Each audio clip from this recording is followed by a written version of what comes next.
Had a little bit going on this last couple of weeks, so just thought while you're here, if had any questions for me, be happy to answer them. What were your overall thoughts? You were 13 for a week and now you're 16. What do you think about the additions? Yeah, we're excited to welcome Arizona State, Utah into the conference. Appreciate Colorado preceding that with their acceptance and into the conference. So, I think it's going to be a great 16-team league moving forward. I think the future is very bright for the Big 12. I really appreciate, I think as we all do, the leadership of the board of directors, the presidents and chancellors that they had in this, and then obviously Commissioner Yormark, I think did a fantastic job with his leadership. And so yeah, we're very, very excited about where the conference is headed and the future of the league moving forward. But also excited about this year as well. So in the meantime, we'll kick off this football season, and I'm so looking forward to seeing what Cowboy football has to offer this year. Have you thought, Chad, about how important the next year is as far as, I mean, it's going to be a drastic change to bring 4 new teams into this league and say goodbye to 2 who were founding members, just to try and settle the thing as quickly as possible. Well, I think that I think that is what's important about what we've been able to accomplish. If you think about just 2 years ago, what the narrative was around the Big 12 conference and how that's changed 2 years later, I think it really starts with Bob Bowlesby's leadership and bringing in the 4 new members into the conference. What was it, in September of 2021, and that was good. I think, obviously those are great new members coming in, competitive athletic departments, so I think we wouldn't be where we are able to make this move if we hadn't made that move and those additions. So that was sort of the beginning of the stabilization, and then this is just kind of the next round of positioning our conference to move forward. What about just the geography? Obviously, when Colorado comes in a week ago, it's 2 to the west and now 5 to the west. What does that look like from in your mind's eye as far as travel and TV windows and all those sorts of things? I think Commissioner Yormark's been pretty consistent from the beginning that we wanted to be a national conference. So I think that certainly accomplishes that. I think from a travel standpoint, it does help certainly with some of the sports. Every sport's a little bit different in the way they compete and the way they travel. And so I think we have not gotten into those kinds of details yet, obviously. But I think it does present some options for us in terms of minimizing, I think, to the degree possible, some of that travel for our student athletes. You guys have played the Arizona schools the last 10 years or so. Did that maybe help in aiding what the Big 12 was all about, especially last year with Arizona State coming here? Did that give them kind of a first-hand look of what this conference is like? I think that'd be a question you need to ask for them. I think, yes, there's some familiarity there, I think, between the current Big 12 schools and the Pac-12 schools because of, we play. We've been pretty consistent about playing some of those. I think other Big 12 schools have as well. But I think really what it speaks to is just there is some, I think, alignment in those schools. I think Commissioner Yormark, again, has been pretty consistent in saying that we want people that are going to fit, to align with the sort of our board of directors, with the athletic directors. And so I think that there was a comfort level with those schools and their fit with our conference. Chad, the Big 12's been kind of written off for dead a bunch of times, but it's never died. Can you pinpoint any specific reasons why it's continued? Well, I think there's a couple of reasons why it's continued, and I think first and foremost it starts with just our fans. And I think I speak obviously with knowledge of Oklahoma State fans, but I think this could be true of all the schools in the Big 12, is we've got a passionate fan base, and I think that is part of what is really important for the media and just how you position that within the market. And so it really does, I think, start with them and the importance importance that they play in that. And we've continued to, I've tried to continue to remind our fans of the importance, the role that they play in that, and they're going to continue to play that kind of important role in just our brand, right? What people around the country think about Oklahoma State football, and Oklahoma State athletics. But I think all that is true, whether it's, you know, Baylor, TCU, Texas Tech, Iowa State, you know, it's the same thing we do. We've got really, really passionate fan bases. Our stadiums are full, our arenas are full, you know, the support is high for all of our student athletes, all of our sports. The other thing I think is leadership. You know, I think, you know, these things happen not by accident, right? I mean, you have to get a lot of people, again, our commissioners, our presidents and chancellors, our athletic directors, you have to give them credit for stacking a series of good decisions on top of each other to get to where we are, and to, you know, to survive and grow and position ourselves in the place that we're in now. So it's those two things. Now, what are the challenges of a 16-team conference, as you sit here 12 hours or 18 hours into it? Well, that's a good question, Barry. I haven't been part of a 16-team conference before, so I guess we'll find out. But yeah, I think there'll be some. You know, we'll have to look at scheduling a little bit different. There'll be different scheduling options, I think, but I think some of those will be really good. I anticipate that there'll be opportunity in the way that works. You know, there'll just be additional voices in the room. You know, so as you are making decisions, whether it's at the board level or the AD level, you know, there's just going to be more people in the room that you have to get consensus among. But I think that really relates to the importance that Commissioner Euromark was talking about, making sure that those additions, any additions that we have, has some alignment just in the way we think and what's important to us, so that we can continue the dynamic that we currently have as best as possible for making those decisions, because it's a dynamic time, and it's going to continue to be a dynamic time. So I think the more that you can sort of be on the same page as you work through those types of decisions you have to make, the better, you know, the quicker you're going to be able to move, and the quicker you're going to be able to react to what's going on. You talk about fit, and you know, I think for a lot of people, when you think about Arizona State, Utah, it's foreign. I mean, they've been obviously close, but not around very much. What is can you kind of dig into that, and just in your mind, what is the fit? How does it work? Yeah, I think it's just the role that you know, intercollegiate athletics plays on the campus and part of the institution, the importance that the institution places in that, and the, you know, the belief in what college athletics is about. Certainly go back to the fan support, you know, that those teams have among their fan bases. So that's kind of what I think of when I think of the fit. Chad, not trying to be a downer, but Dave Hunzaker, off his conference question, he and John Holcomb and I were talking at practice today. We were in Corvallis, Oregon a few years ago. Saw them starting to do a $100 million project on their football facilities in their stadium, which they've now come close to completing, I think. And that's one of the first things I thought of yesterday, is, you know, how Oklahoma State made so many right moves, and Mike Gundy kept the football program climbing, because there are teams that are in and there are teams that are out. And if you're out, today's a really lousy day. Yeah, and believe me, I think we've all thought about that very thing, and because again, you don't have to go back very far. You know, just a couple of years ago, there was a lot of the same type of uncertainty, you know, here among our membership, you know, in the Big 12. So I know exactly, you know, kind of what the thought process is that they're going through right now, what the conversations are that they're having right now, and so I have great sympathy for that. I don't know, you know, I don't think any of us know yet exactly how that's going to play out. I certainly hope that, you know, whatever it does play out, it's the best possible scenario for them, for their student athletes, and for college athletics in general.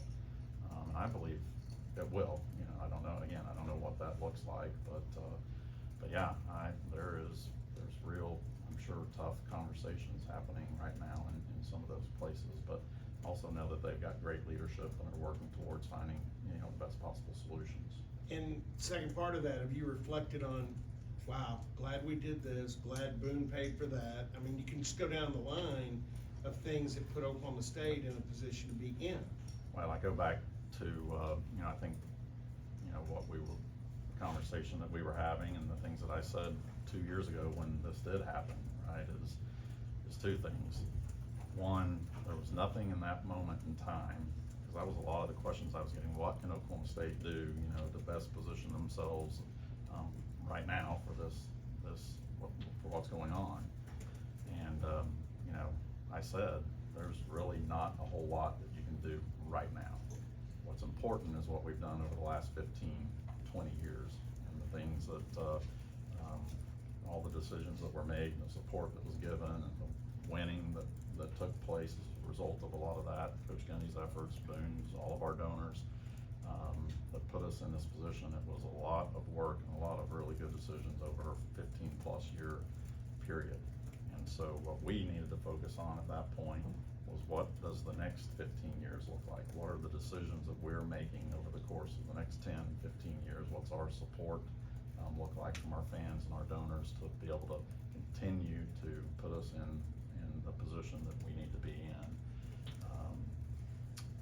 So I think that was it. And really it revolved around the other thing that we talked a lot about, is there are so many things going on that are out of our control. We don't have direct control over it. So we cannot spend a lot of time and energy on those things. I mean, that's wasted. What we need to focus on is controlling the things that we can control, and doing that really, really well.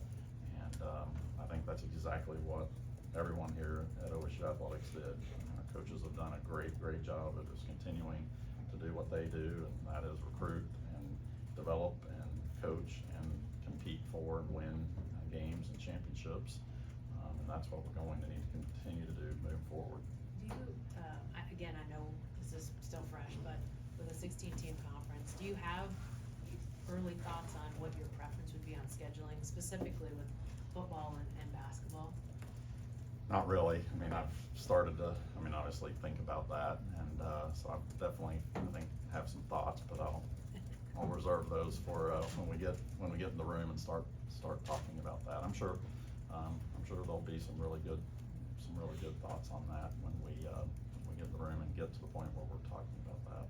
Is that exciting to think that process is gonna happen fairly soon? Yeah. Because you gotta get a football schedule out. Yeah, that's right. Pretty quick. Yeah, it will. I'm sure it will start at our next meetings. Yes. You had been AD 2 weeks when the OU and Texas news dropped, right? So, and this range of possibilities in your mind, did you ever envision the chaos of today, right now, this week, and the demise of a 100-year-old league like the basketball? Right, no. I didn't. No, I was, at the time, going back to 2 years ago, I was just, I think as we all were, and what my job is I was focused on Oklahoma State. I mean, yes, obviously that's part of being part of the Big 12 conference, but my job is to, focus on Oklahoma State University, as is my counterpart's job to focus on, their university. And, I felt like then, that Oklahoma State was in a good position, regardless of what did unfold at the time, just because of things that I talked about earlier, all the decisions that have been made over the last 15 or 20 years. And I feel that way now. The way that it has unfolded is what I didn't completely predict. I was glad that we were able to keep the conference together and add the new members that we added, but how things have unfolded really since then is, again, I give Commissioner Yormark a lot of credit. What he was able to do was he put the Big 12 in a position to be opportunistic if the opportunity presented itself. Did I see that opportunity really presenting itself? No, I don't think I could have predicted that. This is just the ultimate example of the benefits of being proactive instead of reactive. Yep. Yeah. So do you and your, one more, do you and your, other AD counterparts, do you guys have like group messaging, like we all do? That's a little less filtered, and you guys react to stuff the way maybe that we would, like holy bleep. I'm serious, I mean. Yeah. Or do you not do that because you have university problems and you don't want to? Well, you do have to be you have to be careful about that. There's a lot of phone calls. I think yes, I mean, there's a little bit of that kind of traffic, but I think we all are pretty, conscious of what you said there. And so I think, we try to talk as much as anything. Chad, do you think the Big 12's done as far as expansion adding?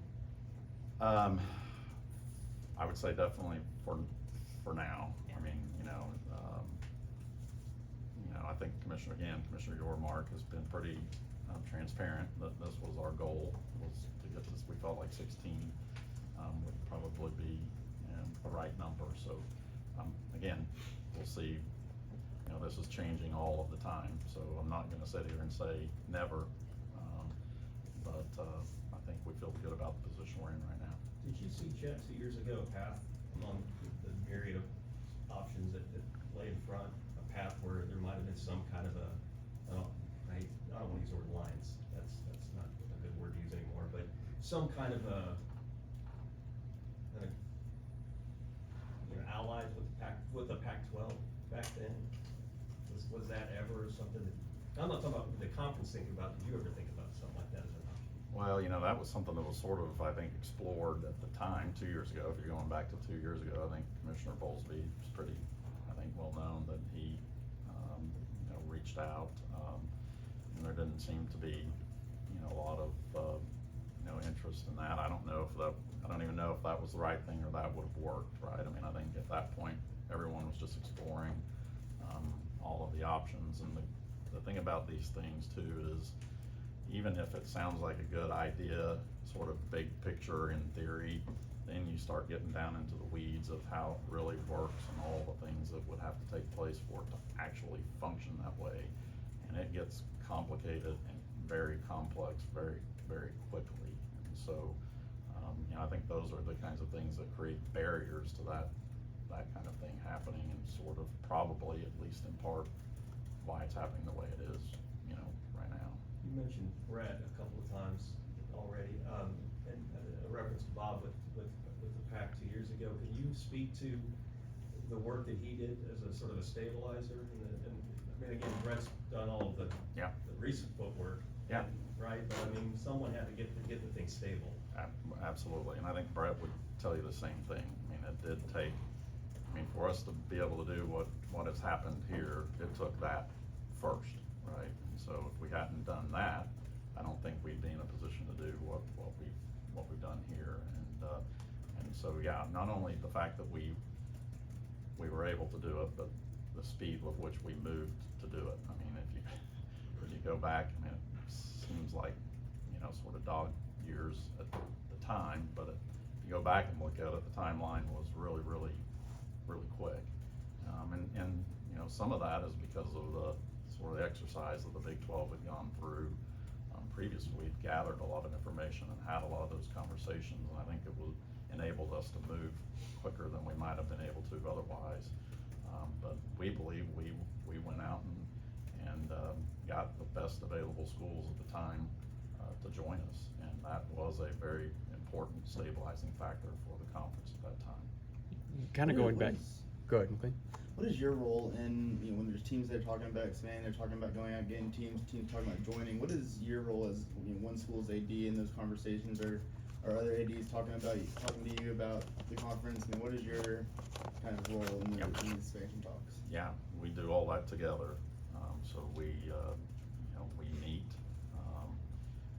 whether it's in person or virtually, and typically when it's that importance, we get together in person and review the data, have the conversation, have the debate, and then we ultimately it's not our decision. It is the decision of the board.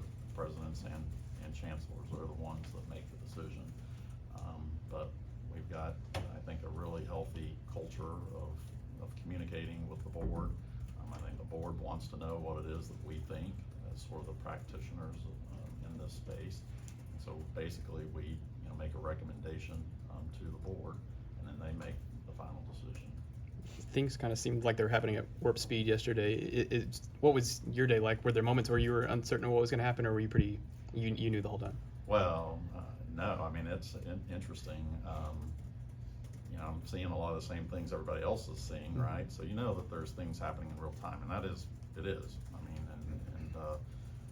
even at each individual campus, right, there's a lot of conversations that are taking place between, whether it's the administration and the board and, all the different key constituents and stakeholders. And as you can imagine, I'm sure everybody has kind of different thoughts. And so I think there was probably just a lot of information gathering as this was moving as quickly as it was. And again, there were things that were happening with other schools, right, that were taking place at the same time. And I think that was all being factored in and considered as we moved through the day yesterday, and to end up in the place that we ended up in. But no, yes, we're having those conversations as often as we can have them, but then you're also seeing in the meantime all the different things that are coming out in social media and the news and all those things. So you just never know how much of that is accurate and how much of it is just speculation. Chad, on the subject of OSU football business. Yeah. So the last time I asked about tickets was like April, and the report at that time was pretty good, really good. So is this, with regard to season ticket sales and build up to a season, is this a typical year, or are you a little ahead of most typical years? Where do you stand on that? And I'll let our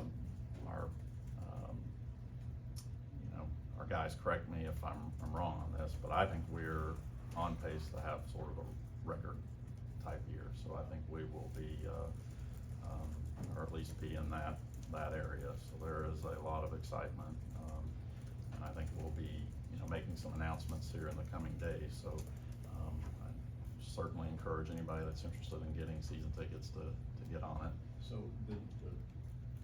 that higher end, you hit 2 or 3 times 50,000.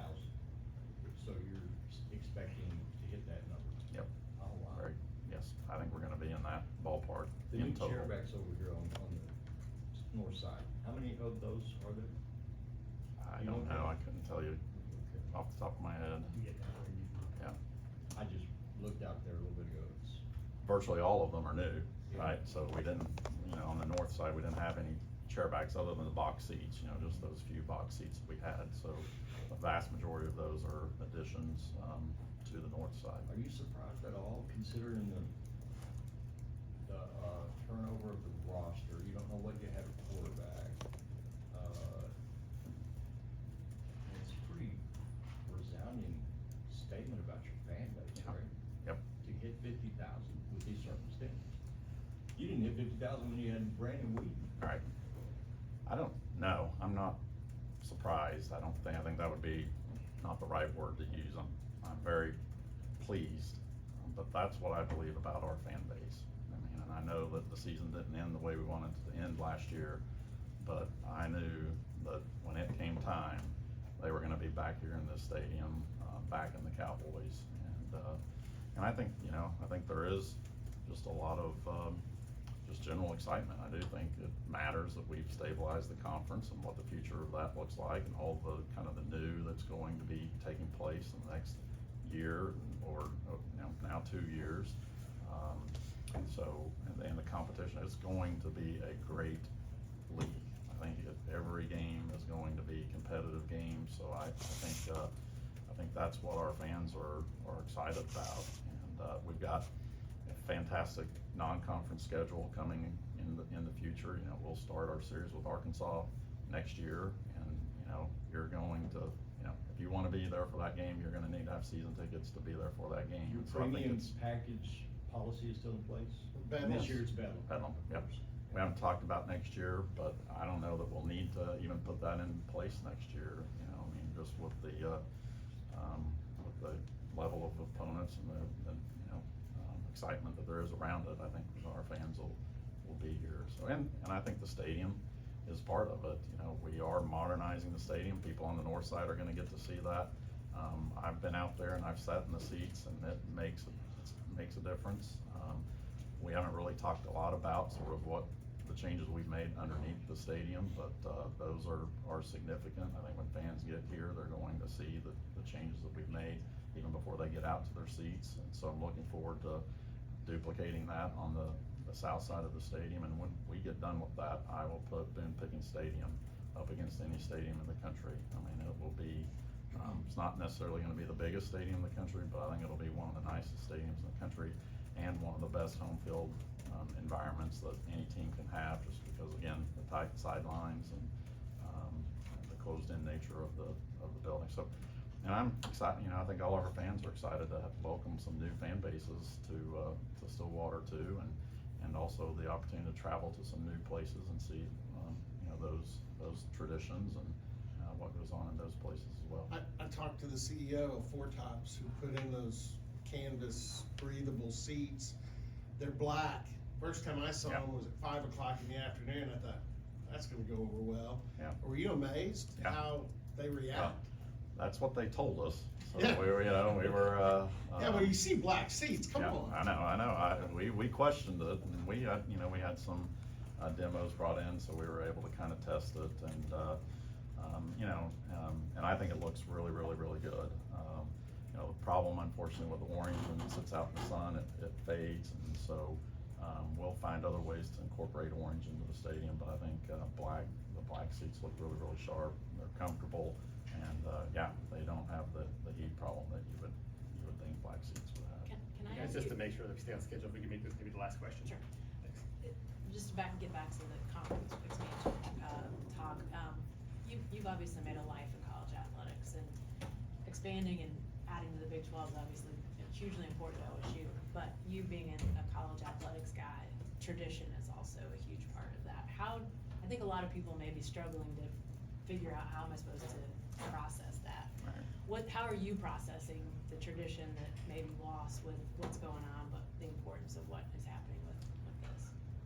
Yeah, you know, I think that, cause you're right. I mean, right, I'm old enough at this point, been around long enough that I remember all of, you know, the way it was.